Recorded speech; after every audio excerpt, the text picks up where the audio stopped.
Some decisions don't announce themselves with thunder or lightning. They arrive quietly, like two figures collapsing in. The dust outside your door. Dalton Hayes had one blanket left in his cabin that night. Just one. And when dawn broke, over the ridge, 300 warriors would arrive demanding answers he didn't have. What he didn't know was that the two Apache women shivering on his porch were daughters of the most feared leader in the territory. And what happened in the next 12 hours would either prove that compassion could bridge a chasm of bloodshed or that some acts of kindness come with a price no man can afford to pay. Dalton had been splitting wood when he heard it. Not the sound itself, but the absence of sound, the kind of silence that makes every muscle in your body lock up because something isn't right. He lowered the axe, wiped the sweat from his forehead despite the cold, and scanned the tree in. Nothing moved, but the feeling didn't leave. He'd been living alone on this stretch of land for 3 years now, long enough to know when the territory was trying to tell him something, long enough to recognize the weight of being watched. The cabin sat in a valley surrounded by ridges on 3 sides, isolated enough that visitors were rare and usually unwelcome. The sun was dropping fast behind the western hills, pulling the temperature down with it. Dalton gathered the split logs and headed toward the cabin, his boots crunching through frost that had started forming. On the ground, that's when he saw them. 2 figures, dark shapes against the pale earth, barely moving near the fence. Lined 50 yards out, his hand instinctively went to his hip, but he'd left his weapon inside. Stupid. He'd gotten too comfortable, too careless. He stood perfectly still, watching. They weren't approaching. One was on the ground, the other kneeling beside her. Even from this distance, he could see they weren't dressed for the cold that was coming. No horses nearby, no supplies visible. Every instinct screamed at him to go inside, bar the door, and pretend he'd seen nothing in this territory. That's what kept you breathing. Mind your own affairs. Don't get involved, especially not with strangers who might be bait for something worse waiting in the shadows. But then one of them tried to stand and immediately collapsed again. Dalton exhaled slowly, his breath forming a small cloud in the freezing air. He thought about the empty room inside his cabin, the single blanket folded on his bed, the supplies that would last him through winter if he was careful. But not if he had to share. He thought about the night his own family died while he was away, and how no one had been there to help them when they needed it most. His jaw tightened. He sat down in the wood, walked back to the cabin, and grabbed the blanket from his bed. Then he picked up his rifle, checked it was loaded, and started walking toward the 2 figures. Near the fence, as he got closer, he could see they were women. Apache by their clothing. Both looked to be around 30 years old, faces drawn with exhaustion and pain. The one on the ground had a wound on her side. Dark, blood staining the fabric. The other one's eyes tracked his every movement, sharp and defensive despite her obvious exhaustion. When he was 10 feet away, the standing woman moved between him and her sister, her hand going to something at her belt. A blade, probably. Dalton stopped. He slowly held up the blanket with one hand, keeping the rifle pointed at the ground with the other. Neither of them moved. The temperature was dropping by the minute. In another hour, they'd be beyond help. He took one more step forward and laid the blanket on the ground between them. Then he stepped back, waiting. The woman stared at him with eyes that held more suspicion than gratitude. She didn't reach for the blanket. She didn't speak. She just watched him like she was calculating exactly how fast she could kill him if he made the wrong move. And somewhere in the distance, so faint he almost missed it, Dalton heard something that made his blood run cold. The sound of horses, many horses moving through the darkness, toward his land. The woman staring at Dalton had eyes that could cut through stone. She hadn't touched the blanket, hadn't moved except to position herself as a shield between him and her wounded sister. The temperature was dropping, fast enough that he could see his breath with every exhale. And still she stood there refusing. Dalton kept his distance, the rifle loose in his grip, pointed down. He knew what she was thinking because he'd think the same thing. Trust gets you killed out here. especially trust given to strangers who appear out of nowhere offering help. The sound of distant horses had faded, but that didn't mean they were gone. Could mean they'd stopped. Could mean they were spreading out, circling back. Could mean a lot of things. None of them good. He nodded toward the cabin. It's warmer. Inside, the woman didn't respond. Her sister, the one on the ground, was shivering now despite trying to hide it. The wound on her side had stopped bleeding, but the fabric around it was stiff with dried blood. She needed clean bandages, water, rest. I'm not asking you to trust me, Dalton said quietly. I'm asking you to trust that you won't survive the night out here. Still, nothing. But he saw something flicker in the standing woman's expression. Not softening exactly, but calculation. She was weighing odds, measuring risks, trying to determine which choice would kill them slower. Dalton slowly crouched down and set the rifle on the ground. Then he stood up, both hands visible and empty. I'm going back inside. Door stays open. You decide. He turned and walked away, fighting every instinct that screamed at him to keep watching them, to keep his weapon close. But if he wanted them to believe he wasn't a threat, he had to act like it. The walk back to the cabin felt like it took an hour. He could feel their eyes on him the entire way. When he reached the porch, he didn't look back, just went inside, left the door open like he'd promised, and busied himself building up the fire. The cold air poured in through the open door, stealing what little heat the room had. He fed more wood into the stove, the flames catching and spreading. Behind him, he heard nothing. No footsteps, no voices, just the wind, picking up outside, carrying with it the promise of a brutal night. 5 minutes passed, then 10. The fire was roaring. Now, filling the small cabin with warmth that immediately escaped through the open door. Dalton stood at the stove, with his back to the entrance, giving them space, giving them time. Then he heard it, the soft crunch of boots on frozen ground. Slow, hesitant, getting closer. He didn't turn around, just kept his hands where they could see them, kept his movements calm and predictable. The footsteps stopped just outside the door. If you come in, the woman's voice said, rough and careful. You stay where I can see you. Fair enough, Dalton replied without turning. Another long pause. Then the footsteps entered, accompanied by the sound of someone being half carried, half dragged. He heard them settle near the door, as far from him as the small room allowed. The blanket rustled as it was wrapped around both of them. Dalton finally turned. The two women were pressed against the wall near the entrance. The wounded one barely conscious, the other watching him. With that same cutting stare, she had positioned them so they were between him and the only exit. Smart. There's water. Warming by the fire, he said. Cloth for bandages on the table. The woman's eyes flicked to the supplies, then back to him. Why are you doing this? It was a fair question. Dalton thought about lying, about giving her some noble answer that would make sense. But lies have a smell to them, and she'd catch it. Because nobody else will, he said simply. She studied him for a long moment, then glanced at her sister. The decision had already been made by coming inside. But he could see her second-guessing it now, wondering if she'd just traded one death for another. Outside, the wind howled louder. And somewhere in that wind, distant but distinct, came a sound that changed everything. War drums pounding in rhythm, getting closer. The drums were getting louder. Not close yet, but close enough that Dalton could feel the rhythm in his chest. The standing woman heard them too. Her entire body tensed. And for the first time since entering, her attention shifted away from him. How many? Dalton asked quietly. She didn't answer right away. Her sister made a sound, a low groan of pain that broke through the room. The woman's jaw tightened, and Dalton saw the decision form in her eyes before she spoke.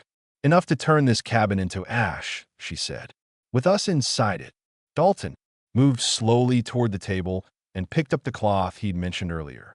He soaked it in the warm water by the fire, wrung it out, then held it up so she could see it clearly. No hidden weapons, no sudden movements. Let me help her, he said. Then you can tell me what's really happening. The woman looked at her sister, then back at him. The drums pounded again, closer this time. Whatever was coming wouldn't wait for them to sort out trust issues. Touch. Her wrong, the woman said, her voice flat as iron. And I'll open your throat before you take another breath. Understood. He approached slowly, keeping his movements visible. The wounded woman was conscious but fading, her skin pale and cold despite the blanket wrapped around both of them. The wound on her side wasn't deep, but it was infected. Red lines were starting to spread from the edges.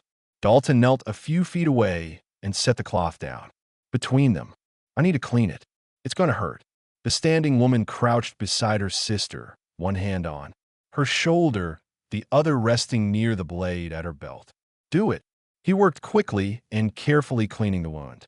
With a warm cloth, the injured woman bit down hard but didn't cry out. Tough. Both of them were tougher than most men he'd known. When the wound was clean, he tore a strip from his own shirt and bound it tight.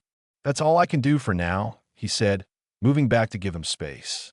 The standing woman checked the bandage herself, her fingers quick and practiced.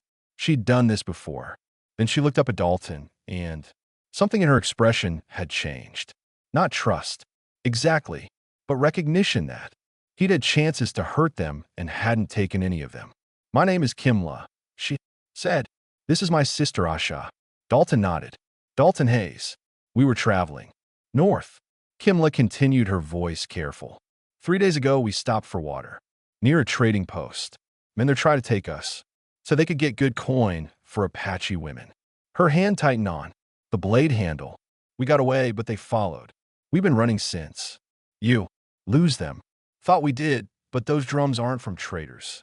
Dalton felt ice form in his stomach. Then who? Kimla looked toward the door, toward the sound of those drums that kept getting louder, kept getting closer. Our people. There. Looking for us. That's good. Then Dalton said they'll help you. Kimla's laugh was bitter and short. You don't understand. Our father sent scouts to find us after we didn't return. When they see us here in the home of a white rancher, they won't ask questions first. Your father? She met his eyes, and in that moment, Dalton saw real fear for the first time. Not fear of him, fear of what was coming. His name is Niadi, she said quietly. And when he arrives at dawn with every warrior he commands, he'll assume you took us. He'll assume you're the reason we're hurt. And nothing I say will stop what happens next. Outside, the drum stopped. The silence that followed was somehow worse than the noise had been. In that silence, Dalton heard something new. The sound of hundreds of hooves moving through the darkness surrounding his land. The night dragged on like a wounded animal, refusing to die. Dalton sat against the far wall, rifle across his lap, while Kimla kept watch by the door.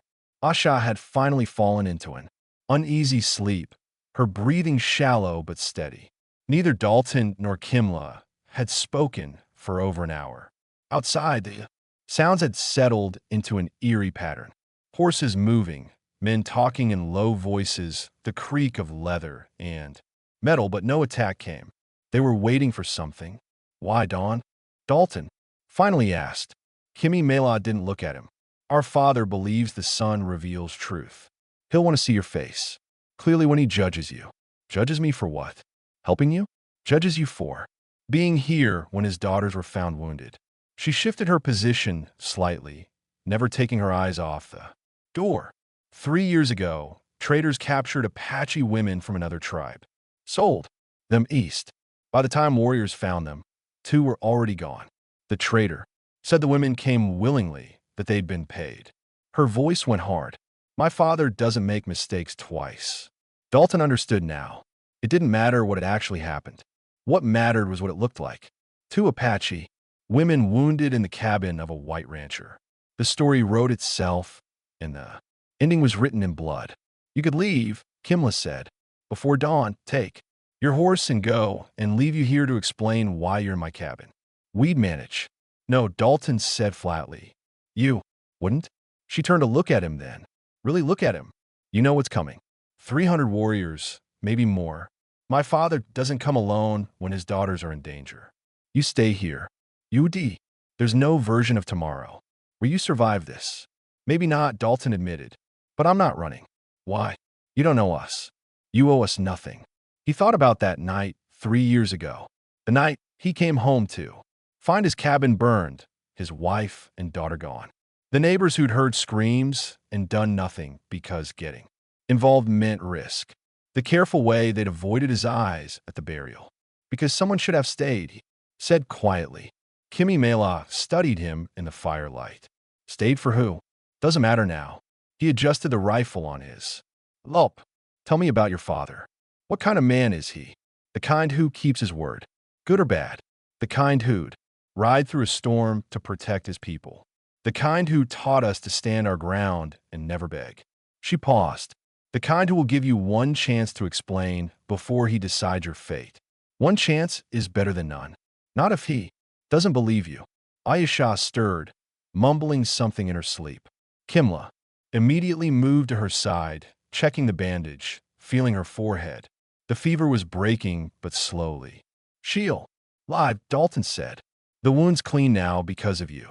Kimla looked at him over her shoulder. That might be the only reason we survive tomorrow, but it won't be enough to save you. Dalton didn't respond. He'd made peace with worse odds before. The hours crawled by.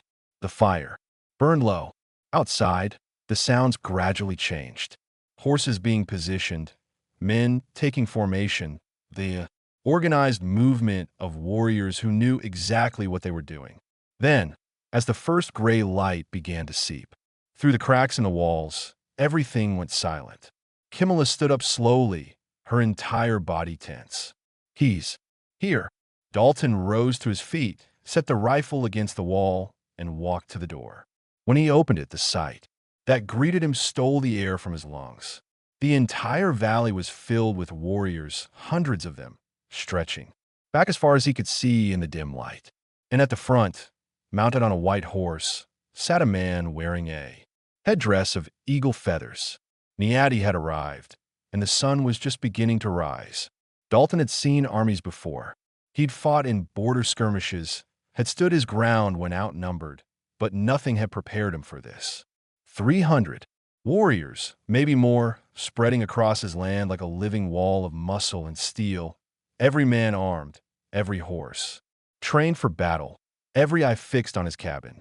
And at the center of it all, Niadi sat motionless on his white horse, the eagle feather headdress catching the first rays of sunlight.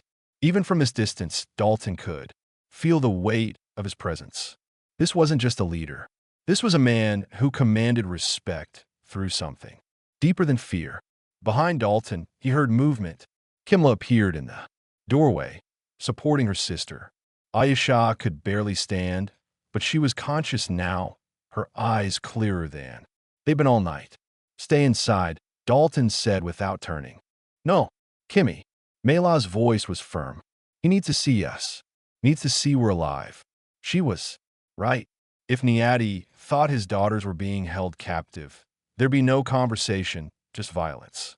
The three of them stepped onto the porch together. The moment the warriors saw the women, a sound rippled through their ranks. Not relief exactly, something more complicated. Recognition mixed with confusion. Niadi raised one hand and the sound stopped instantly. Then he dismounted, his movements deliberate and controlled. He didn't rush forward, didn't shout, just began walking toward the cabin with the kind of certainty that comes from never having to prove yourself. As he got closer, Dalton could see his face clearly. Weathered and hard, yes, but not cruel. The lines around his eyes spoke of a man who'd seen too much, lost too much, but hadn't let it break him. He looked at his daughters first, his expression unreadable. Then his gaze shifted to Dalton. They stood 20 feet apart, father and stranger, leader and rancher. The distance between them felt like a canyon. Nayadi's eyes traveled over the scene with brutal efficiency. His daughters wrapped in a single blanket, standing on their own feet, the bandage visible on Ayesha's side, clean and properly tied, the open door behind them, and Dalton himself standing there, in just a shirt despite the morning cold. No coat, no blanket of his own. For a long moment, Nobody moved. The sun continued its slow climb, painting everything in shades of gold and shadow. Behind Ayati, 300 warriors waited for a signal. Any signal. You are the one who lives here, Niati said finally. Not a question, a statement in a voice that carried like thunder, even though he wasn't shouting.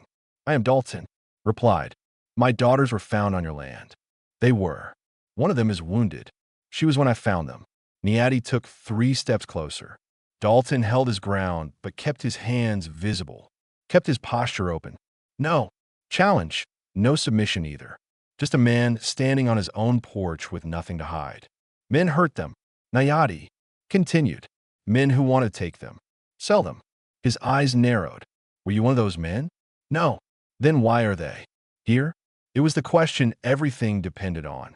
Dalton knew that how he answered in the next 30 seconds would determine whether he saw the end of this day. Because they were dying, he said simply, and I had a blanket they needed. Nyatt's gaze shifted to the blanket wrapped around his daughters, then back to Dalton's bare arms. Understanding flickered across his face, but he didn't soften. You gave them your only protection against the cold. Niati said. Yes, why? It was the same question Kimla had asked and Dalton gave. The same answer because nobody else would. Nayati studied him in silence. Then he turned to Kimla. When he spoke, it was in their own language, rapid and sharp. Kimla responded, her voice steady and clear. Dalton couldn't understand the words, but he understood the tone. She was defending him, telling the truth. Ayesha spoke next, weaker but determined. Her father listened without interrupting, his face giving away nothing. When they finished, Nayati turned back to Dalton. The sun was fully up now, bathing the valley in harsh light. No shadows left to hide in. My daughters say you saved their lives. Nayati said that you asked for nothing, expected nothing, that you treated their wounds and gave them your only warmth. Dalton waited. There was more coming. They also say you knew I would come. Niati took another step forward, that you could have run but chose to stay. Why would a man do that? The answer came from somewhere deep, somewhere Dalton hadn't looked in years. Because running doesn't change what happened, he said, and I'm tired of running. Niati held his eyes for what felt like forever. Then slowly he reached for something at his side. Niati's hand moved to his belt. Dalton's entire body tensed, ready for whatever came next. Behind him, he heard Kimi Mela shift her weight, preparing to intervene if necessary. But Niati didn't draw a weapon. Instead, he pulled out a leather pouch and held it in his palm, studying it like it contained something important. Then he looked back at Dalton. When I was young, Niati said, his voice quieter now. I watched my sister freeze to death in the mountains. We had been chased by soldiers for 3 days. No food, no shelter, no blankets. He paused, the memory clearly painful. Even after all these years, a white man found us. He had supplies. He could have helped. Instead, he rode past without stopping. Said it wasn't his problem. Dalton said, nothing. There was nothing to say. I carried my sister's body for 2 days to bury her properly. Nayati continued, and I swore that I would never forget what it means when someone chooses to look away. He closed his fist around the pouch. But I also swore I would never forget if someone chose differently. He took another step forward. Close enough. Now that Dalton could see the scars on his hands, the weight in his eyes. Close enough that if Nayati wanted to strike, there'd be no time to react. You are not the man who rode past my sister, Nayati said. You are the man I wished had been there that day. The words hung in the air between them. Behind Nayati, the 300 warriors remained perfectly still, waiting. Nayati opened the pouch and pulled out something wrapped in cloth. He unfolded it carefully, revealing a carved piece of stone on a leather cord. Simple, but clearly meaningful. This belonged to my father, Nayati said, and his father before him. It is given to those who prove themselves worthy of trust. He held it out. I give it to you now, not as payment, but as recognition. Dalton stared at the offered gift, understanding the weight of what was happening. This wasn't just gratitude. This was an alliance, a bond. I can't take that, Dalton said. You can and you will. Niati's voice left no room for argument. Because when you wear this, people will know you are under my protection. Any harm that comes to you will be answered as if it were harm done to my own blood. He stepped forward and placed the cord around Dalton's neck himself. The stones settled against Dalton's chest, warm from Niati's hand. You gave my daughters your only blanket, Niati said, knowing what it might cost you. That is the action of a man with honor. He stepped back. From this day forward, you are welcome among our people. Your home is under our protection. And if you ever need help, you send word and it will come. Dalton touched the stone, still processing what had just happened. I didn't do it for this. I know. Niati's expression softened slightly. That is why you deserve it. He turned to his daughters. Kimla and Ayesha moved forward, still wrapped in the blanket. Niati examined Ayesha's wound himself, his fingers gentle despite their roughness. Satisfied with what he saw, he nodded approval at Dalton. You did well with the bandage, he said. She will heal. She's strong, Dalton replied. They both are. Niati's eyes showed something that might have been pride. Yes, they're their father's daughters. He looked at Kimla. Tell him what happened. All of it. Kimya spoke directly to Dalton. The men who attacked us, they're still out there. We wounded 2 of them, but the others escaped north. They'll try again somewhere else with other women. They won't get far, Niati said, his voice going hard. We will find them, and they will answer for what they attempted. He gestured to several warriors behind him. They rode forward, leading 2 horses already saddled. Niati helped his daughters mount, his movements careful. With Ayesha, once they were settled, he turned back to Dalton one final time. We camp in the valley tonight. Niati said, tomorrow we hunt, but know this, Dalton Hayes. You are no longer alone on this land. You have brothers now, an entire tribe of them. He mounted his white horse in one smooth motion, sitting tall and straight. Then he raised his hand, high, and as one, the 300 warriors turned their horses. They rode out the way they come, dust rising behind them, the sound of hooves gradually fading into the distance. Dalton stood on his porch and watched until the last rider disappeared over the ridge. Only then did he allow himself to breathe fully. His legs felt weak. His hand was shaking slightly from the adrenaline finally releasing its grip. He looked down at the stone hanging around his neck. Then, at the empty blanket left on his porch where his daughters had been. The sun was fully up now, warming the morning air. And for the first time in 3 years, Dalton Hayes didn't feel alone. 3 days passed before Dalton saw anyone again. He spent that time working his land, repairing fence posts that had rotted through, clearing brush that had grown too close to the cabin. Normal work, the kind that kept his hands busy and his mind from wandering too far into what had happened. But everything felt different now. The silence wasn't lonely anymore. It was peaceful. The isolation that had felt like punishment now felt like choice. And every time he touched the stone hanging around his neck, he remembered he wasn't as alone as he believed. On the 4th morning, he heard horses approaching. Just 2 this time, he set down the hammer he'd been using and walked to the front of the cabin, shading his eyes against the midday sun. Kimla and Ayesha rode up slowly, both sitting straight in their saddles. Ayesha still moved carefully, protecting her wounded side, but the color had returned to her face. She looked strong, alive. They dismounted. Near the porch, Kimla carried a bundle wrapped in leather, while Asha held something smaller in her hands. You're healing well, Dalton said to Ayesha. She nodded. Because of your help. The bandage held until we reached our healer. I am glad. There was an awkward pause. These weren't social calls in his world. People didn't just drop by to chat, but he could tell they'd come for a reason. Kimla stepped forward and held out the bundle. My father asked us to bring you this. Dalton took it, feeling the weight. When he unwrapped the leather, he found a thick wool blanket inside. New, well-made dyed-in. Rich earth tones, far better quality than the one he'd given them. You didn't need to do this, he said. We did, Kimla replied firmly. You gave us your only blanket. We returned the gesture. It's how these things work. Ayesha spoke next, her voice softer, but just as serious. And I wanted to give you this. She held out what looked like a small woven band. I made it while I was recovering.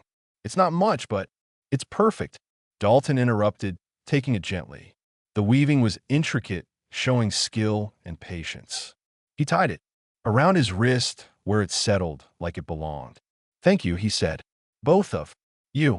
Kimla glanced around the property, taking in the repairs he'd been making. You live alone here. I do. That's hard. Work for one man. It keeps me busy. She studied him with those sharp eyes. My father says you lost your family. That's why you understood what it meant to help us. Dalton didn't respond right away. He'd spent 3 years avoiding this conversation with anyone. But something about the directness of her question, the lack of pity in it, made it easier to speak. They died while I was away, he said. Raiders came through, burned the cabin I had then. By the time I got back, he stopped, then forced himself to finish. By the time I got back, there was nothing left to save. And you rebuilt here, Ayesha said quietly. I did, but you rebuild alone, Kimla added. That's the part that makes no sense. You should have people around you, family, friends. I had people before, Dalton said. They stood by and did nothing when my family needed them. So I came here, built this place, figured it was better to be alone than surrounded by cowards. Kimla nodded slowly. I understand that. Anger, but you're not alone anymore. Whether you want or not, you have people now, and we don't stand by when someone needs help. She moved toward her horse, then paused. The traders who attacked us. My father's warriors found them 2 days north of here. They won't hurt anyone else. Dalton understood what she wasn't saying. Justice had been delivered, swift and final. One more thing, Kimmy said, mounting her horse. There's a gathering in 2 weeks. Our people come together to trade, celebrate, share stories. My father wants you there. I don't know if that wasn't a request. She cut him off, but there was warmth in her voice. You're part of this now. Act like it. Ayesha smiled at him from her horse. Bring the blanket. It gets cold at night. They rode off together, leaving Dalton standing there with a new blanket in his hands and a woven band on his wrist. He watched them disappear over the ridge, then looked down at the gifts. For 3 years, he believed that helping people only led to loss, that getting involved meant getting hurt, that the safest thing was to keep everyone at arm's length and never let anyone close enough to matter. But standing there in the afternoon sun, holding proof that kindness could be returned, that sacrifice could be honored, that one act of compassion could build bridges instead of walls, Dalton felt something he hadn't felt since the night his family died. Hope. 2 weeks later, Dalton rode toward the gathering with a new blanket rolled and tied to his saddle. He'd spent the morning debating whether to actually go, finding a dozen reasons to stay home. But every time he started to turn back, he'd touch the stone around his neck and remember Kimmy Melah's words. You're part of this now. Act like it. The gathering was bigger than he'd expected. Dozens of families spread across a wide meadow. Fires burning, children running between tents, the smell of cooking meat drifting on the wind. As he approached, several people noticed him. Their conversations paused. Eyes followed his movement. He'd expected hostility. Instead, they nodded in recognition. Some even raised their hands in greeting. Nayati emerged from the center of the camp, walking toward him with purpose. When they stood face to face, the older man placed a hand on Dalton's shoulder. You came, Nayati said. You didn't leave me much choice. Good. A man who honors invitations is a man who understands respect. He gestured toward the gathered people. Come, there are many who want to meet. The one who sheltered my daughters. The evening passed in a way Dalton hadn't experienced in years. People spoke to him, not with suspicion or careful distance, but with genuine interest. They asked about his land, his work, his plans for winter. They shared food without expecting anything in return. They included him in conversations like he'd always been there. Kimla found him near one of the fires as the sun set. Asha was with her, moving without Any sign of pain? Now you look uncomfortable. Kimya observed. I'm not used to this many people. You'll get used to it. She sat down beside him. My father told everyone what you did. How? You gave us your only blanket. How you stayed when you could have run. Stories like that travel fast among our people. I didn't do it for recognition. We know. That's why it matters. Ayesha sat on his other side. You know what's interesting? That night, you had every reason to close your door to protect yourself, to assume we were trouble, but you chose differently. Someone needed help, Dalton said simply. And that choice changed everything, Kimla continued. Not just for us, for you, too. You've been alone for 3 years, Dalton, punishing yourself for something that wasn't your fault. But that night, you stopped running from the past and started living again. He wanted to argue, to say she was wrong. But sitting there, surrounded by warmth and voices and life, he realized she wasn't. The moment he decided to help those 2 women, he'd made a choice that went deeper than just survival. He'd chosen to be the person he wished had existed when his family needed someone. He'd chosen to break the cycle of people turning away. Later, as the gathering wound down and families returned to their tents, Niati approached Dalton one final time. Before you leave, the leader said, I want you to understand something. What you did that night wasn't small. It wasn't nothing. You risked your life for strangers because it was right. That's the definition of courage. He paused. My people remember courage, and we honor it. Dalton looked around at the camp, at the people who'd welcomed him without hesitation, at Kimla and Ayesha talking with others. Near the fire, alive and strong. He thought about the blanket on his saddle, and the stone on his chest, and the woven band on his wrist. I just gave him a blanket, he said quietly.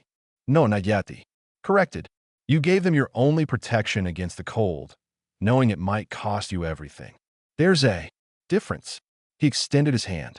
Thank you, brother, for reminding us that good men still exist. Dalton shook his hand, feeling the strength in it, the sincerity. He rode back to his cabin. That night under a sky full of stars. The sounds of the gathering fading behind him.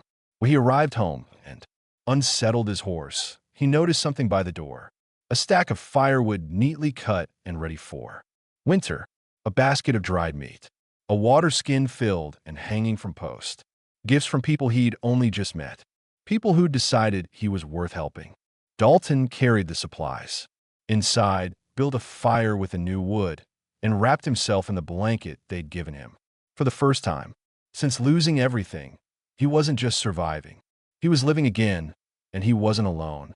If you enjoyed this story, click the video on your screen now to watch another unforgettable tale where courage and compassion collide in ways you never expected. Don't forget to subscribe and consider a super chat to help us keep bringing you more stories like these. Your support means everything too.